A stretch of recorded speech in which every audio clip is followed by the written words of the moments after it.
के मारा इलेक्शन ना लड़ी भैया तो ना वैसे तो वार्डों में जरूर जीता रहती। हेलो हाँ श्रीवास्तव भाई, इस महफिल में यहाँ हाँ डॉक्टर साहब लोग आए हैं, शिक्षक पद के अधिकारी लोग आए हैं बहुत ज़्यादा। अच्छा तो जो भी करना कुछ कुछ कहिए, सुनाइए उन लोग को लयदारी। हेलो अच्छा आए से डॉक्टर साहब के सुने ली बाद में शिक्षा विभाग में ढुकल जाई। शिक्षा विभाग में लखाती तो के पाठक एगो बुझगी काले रोले। एक बार बेतिया बस में चढ़ गई भैया लौरिया से आगे हमारे घर पर रहा और 9-8 बजे बस में बैठ रही। मैंने आधा बुझी कि हमें स्कूल के स्टाफ लोग रहे। मैंने केहू ऐसा आदमी नहीं रहे एक मुंह से गाड़ी के पाठक बनना बहर है। हाँ सारा का लोग उनके बारे में बतिया हो जाए बुझे कि वो लोग हम कहने की बुझे नहीं हमारा समझ में आ गल कि अधिकारी कारा मिल गई। तब यहाँ लोग इतना कोई ले बनी आई लोग भैया एगो डॉक्टर साहब रहनी वहाँ के पेट खोलत रही। वहाँ के ऑपरेशन बड़ा बढ़िया करी।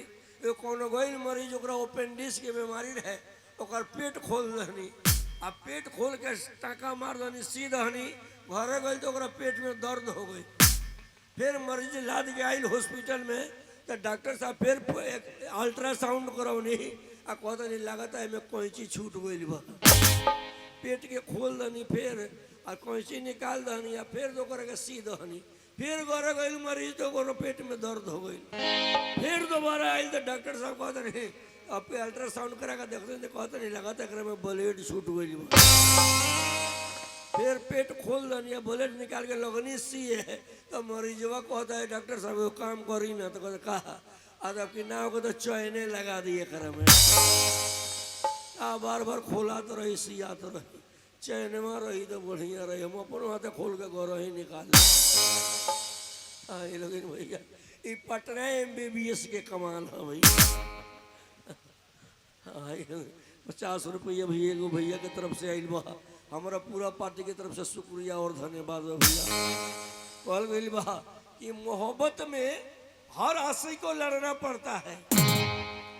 मोहब्बत में हर आशिक को लड़ना पड़ता है। मोहब्बत में हर आशिक को कभी मरना भी पड़ता है। और कोई जरूरी नहीं कि हर घर में टॉयलेट ही है कभी कभी खुला में भी करना पड़ता है। आई हमारे पूरा पार्टी की तरफ से शुक्रिया और धन्यवाद है भैया। एक और ही सुने लोग डॉक्टर सभी को कोनो डॉक्टर साहब रहनी पटना से MBBS जो कह रहे हुए कि क्लिनिक खोल कर रहे डॉक्टर लोग के लाइन में तो सोच रहे कि सब डॉक्टर से हमारा अलग भाषा रही तो बोर्ड पर लिखवा देंगे कि कोई भी मरीज आए तो मोबाइल के भाषा में बात करें पर लिखवा देने एगो देहात के मरीज चल गए पढ़ले रहे हले ना बोर्ड ना पढ़लस डायरेक्टर डॉक्टर साहब के लगे चले जाके कहते कि देखी ना हमारा बड़ा पेट झरता तो डॉक्टर साहब डांट के बोले कि रे बेवकूफ बाहर जाओ और बोर्ड पर कराओ कि क्या लिखा गया ना पढ़ रहे लौट के घर चले दूसर मरीज आई आवते बोर्ड पढ़ सब पर लिखे रहे मोबाइल के भाषा में बात करें। ये मरीज जाता है एक पेटे में गड़बड़ी रहे डॉक्टर साहब से किस तरह मोबाइल के भाषा में बोला था कि डॉक्टर साहब हमारे मोबाइल में वाइब्रेशन ज्यादा हो गया और हमारा रिंग टोन नहीं बज रहा और इनकमिंग हो रहा है लेकिन आउट गोइंग नहीं हो रहा है। तो डॉक्टर साहब दवाई लिखने कहने की जाओ जब ठीक हो जाना तो सुबह में आकर मिस कॉल मार देना। घर गई बेचारा दवाई खेल से नीमन भइल बिहान भइल तो लग रहा मिस कॉल साफ छत याद रहे बॉयलर मुर्गी खानी रुआ फोड़ दे रहे जाके देखा तो डॉक्टर साहब के सेटर बंदे बा तो से बर्दाश्त ना भइल वही जब पैंट खोला था भैंस कहीं 1.5 किलो मिस कॉल मारा डॉक्टर साहब वही तो देख रही तो कहीं हो लगता है मरीज ठीक हो गया है मिस कॉल मार कर चला गया है। कंपाउंडर उधार उठाओ और मिस कॉल को उठाकर बाउंड्री से बाहर फेंक वो लगले उठाओ तो 1 में उठे जाओ वो रहे 1.5 किलो मैंने कि घिसिया मिसिया के बाउंड्री से बाहर कर दे। भैया शिक्षा विभाग के बारे में कहते हैं एगो स्कूल में कोनो डिप्टी साहब आवेला नीचे करे खातिर एगो स्कूल में लड़का नटखट बड़ा होकर सन एगो लड़का बड़ा नटखट रहे ओकरा के मार साहब ओकरा से परेशान रहनी, कहनी कि सुनो तुमको कल नहीं आना है। तो कहले क्यों? तो कल साहब लोग आएंगे और तुम नटखट आदमी है, कुछ ना कुछ कह देगा, हमारा बेइज्जती हो जाएगा, तुम कल मत आना है। तो ये घरे गई गाया के घरे लैया घूमत रहे, गार्जियन के रहे पढ़े काहे नहीं की जा। तो कहते मार साहब मने कैले बनी ये तोरा बहने नहीं खे आवे के अफसर आइल बलू, यही से नहीं की जात। कहले ना घर के गार्जियन में तोरा अफसर आवता तो तोरा और जानकारी होके के चाहिए, जानकारी हो जाए जो जो चुपचाप जो मार सबसे जो नहीं है जौन। तो चल गए सब लड़का से पहले ब्रेंच के नीचे जाकर ढूक गई रहे। और डिप्टी साहब बहनी तो लड़कन से कहनी सुनिए सर से पहले कहनी मार सबसे आपके बच्चे लोगों से हम कुछ पूछे। तो कहे सर जहाँ पूछिए।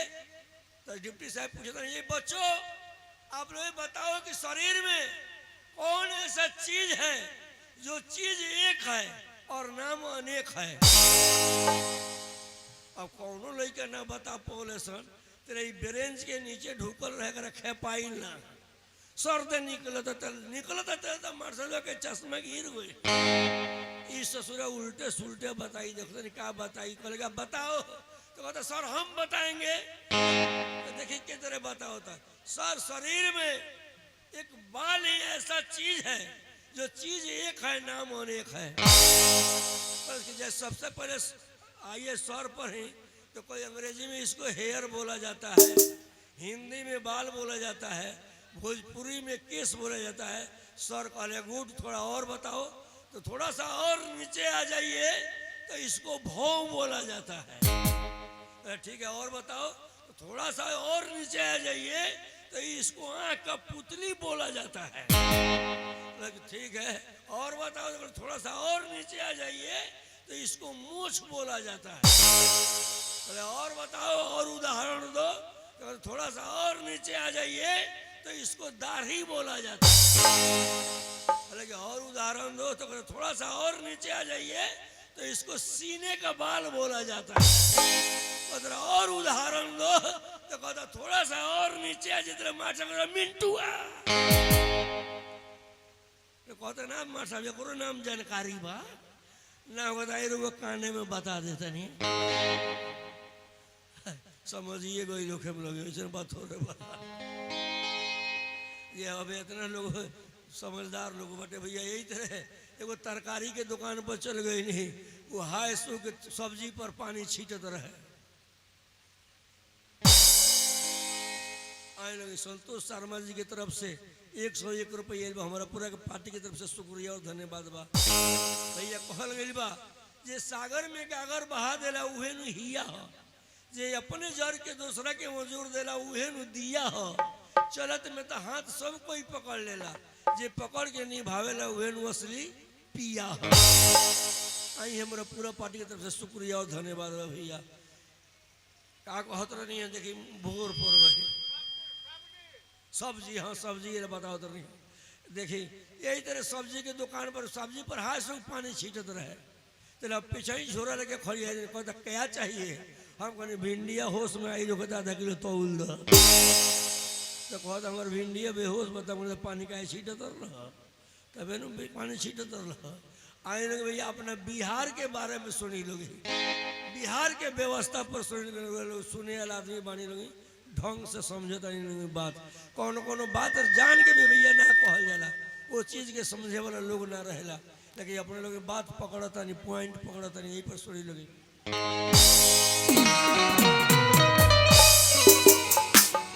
एगो औरत रहे, ओकरा साथे 12 गो बच्चा रहे सन।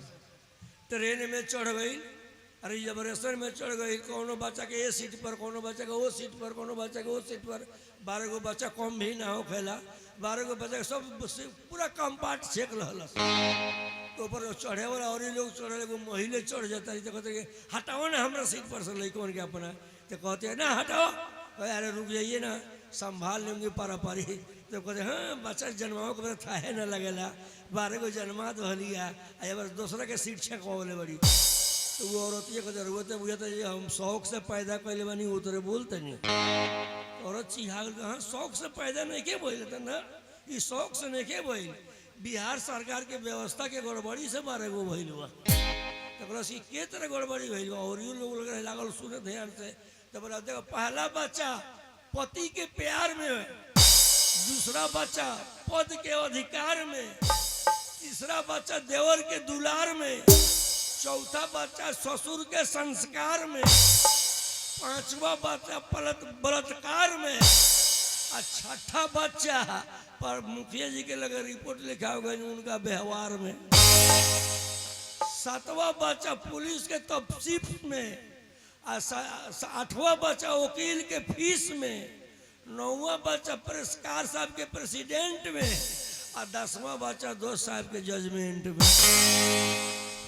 तो जब पत्रकारों लोग निकल तो 10 गो भैल दो और ही बताओ। तो जब केस जीत गई नहीं तो पत्रकार लोग लगल हमारा लगे आगे सहानुभूति जतावे तो एक हवा बचा वो लोग के कृपा से हो गई। बोल कि 12वां तो 12वां विधायक जी के समझौता कराओ में हो गई। तो बोल कि 12 गो बच्चा लेके कहाँ जाता हुआ था पटना। तो क्या करे पटना तो नीतीश जी के पास जा रही हूँ उनसे बोलूंगी कि 12 गो के रख लीजिए नहीं तो 13वां हमको दे दीजिए।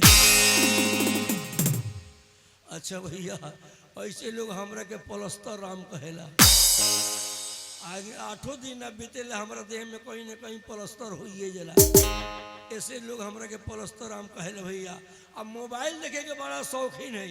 मोबाइल में रामायण महाभारत किस लीला देखी रे।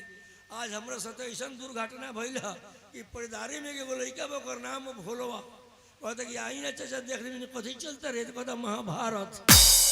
हम कहने कहाँ के सीन चल रहे कहता कुरुक्षेत्र के सैनिक के बाण लगा तो सैनिक के कुहरता सन देख ली उनमें देखा दिन तो साला एको सैनिक के देह में कपड़े न रहा।